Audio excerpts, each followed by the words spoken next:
Friends, अभी मैं बात करूंगा दो टॉपिक्स के हवाले से। Number one is rent cases के कब एक मालिक मकान अपने किराएदार को घर से निकलने के लिए कानूनी तौर पे मजबूर कर सकता है, और दूसरा फैमिली केसेस के हवाले से जो प्री ट्रायल स्टेज है वो क्या होती है, इसके बारे में एक मुख्तसर में बात की जाएगी। हालांकि ऑलरेडी इस पर मैं काफ़ी बात कर चुका हूँ। तो coming back to rent cases, अब एक मालिक मकान अपने किराएदार को घर खाली करने के लिए कानूनी तौर पे मजबूर कर सकता है 3 ग्राउंड्स के ऊपर। उन 3 ग्राउंड्स को डिस्कस करने से पहले मैं आपको ये बता दूं कि इससे कोई फ़र्क नहीं पड़ता कि टेनेंसी एग्रीमेंट यानी किरायानामा जो है, किराए का एग्रीमेंट है, वो ओरली हुआ है या इन राइटिंग हुआ है।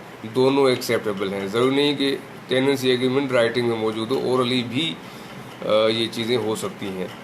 देखा यह जाता है कि मालिक मकान ने किराएदार से किराया वसूल किया, एक बार भी किराया वसूल कर लिया तो समझे वो एक इस्टेब्लिश हो गया कि वो मालिक मकान है और वो उनके किराएदार हैं।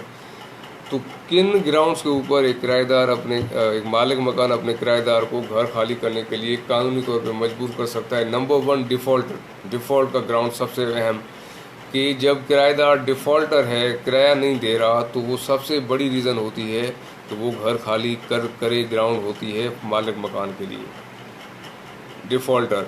Number 2, personal bona fide need. अब ये क्या होती है पर्सनल बोनाफाइड का मतलब? ये है पर्सनल बोनाफाइड नीड का मतलब कि जो मालिक मकान है, लैंडलॉर्ड है, उसको वो घर अपने पर्सनल यूज़ के, चाहे घर हो, शॉप हो, ऑफिस हो, what ever the rented premises is, अगर मालिक मकान को, लैंडलॉर्ड को, वो किराए पे दी जगह, चाहे वो ऑफिस हो, घर हो, शॉप हो, अपने यूज़ के लिए चाहिए, अपने पर्सनल बोनाफाइड नीड है उसको, तो भी किराएदार को कानूनी तौर पे कह सकता है कि आप यहाँ से निकलें, यहाँ मैं खुद आगे रहूँगा या खुद काम करूँगा। तो number 1 defaulter, number 2 personal bona fide need, and number 3 is misuse of property. अगर किराएदार प्रॉपर्टी को मिसयूज़ कर रहा है या उसके अंदर कोई ऐसी कंस्ट्रक्शन कर रहा है, मेजर कंस्ट्रक्शन, जो कि मालिक मकान जिसके हक में नहीं है। मिसयूज़ ऐसे आता है कि अगर एक किराए का घर है, रेजिडेंशियल घर है, वो उसने लिया और वहाँ पे कोई कमर्शियल एक्टिविटी कर रहा है, तो वो भी गैर कानूनी है। एक रिहायशी मकसद के लिए घर लिया गया है, वहाँ पे कोई कमर्शियल एक्टिविटी नहीं कर सकता। या घर लिया है, घर के अंदर कोई तोड़ फोड़, इस बहुत ज़्यादा हद तक तोड़ फोड़ कर रहा है, रेनोवेट बहुत ज़्यादा, यानी मालिक मकान की मर्ज़ी के बगैर, यानी किसी 2 कमरों के बीच की कोई दीवार निकाल ली, या जहाँ पे खिड़की नहीं है वहाँ खिड़की लगवाने की कोशिश की, तो इस तरह की चीज़ें भी किराएदार के अगेंस्ट जाती हैं।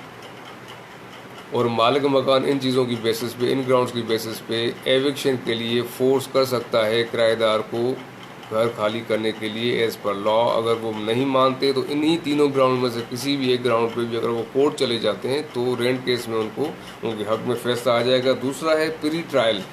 प्री ट्रायल का मतलब ये फैमिली मैटर्स जो होते हैं, फैमिली सूट्स, फैमिली कोर्ट्स में जब ये केस आता है, सूट आता है, चाहे वो सूट फॉर खुला हो, सूट फॉर मेंटेनेंस हो, सूट फॉर कस्टडी या चाइल्ड हो, कोई भी फैमिली सूट फैमिली कोर्ट में आए, तो जब सूट एडमिट हो जाता है, नोटिस इशू हो जाते हैं और डिफेंडेंट साइड को नोटिस चले जाते हैं, उसके बाद जब दोनों पार्टीज अपीयर होती हैं कोर्ट में, तो सबसे पहले कोर्ट की रिस्पॉन्सिबिलिटी है कि प्री ट्रायल स्टेज पे दोनों पार्टीज़ को बिठा के कोई कंप्रोमाइज़ का, सुलह का रास्ता निकल सकता है तो वो निकालने की भरपूर कोशिश करती है कोर्ट, और इसी सुलह कराने की कोशिश को कानून में प्री ट्रायल कहा जाता है। Thank you.